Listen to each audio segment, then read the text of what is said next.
Eto nga po guys, kung inyong napapansin guys, sadyang wala na palang tubig at napuno na.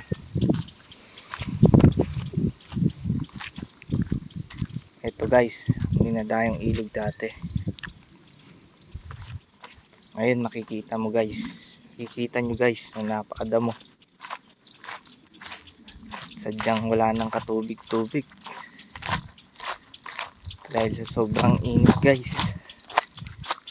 Ubusan ng tubig etong dam. Eto na nga guys, ating pa nakikita.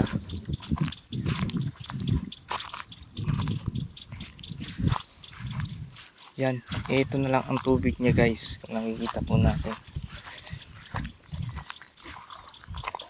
Ang napakakunti na talaga.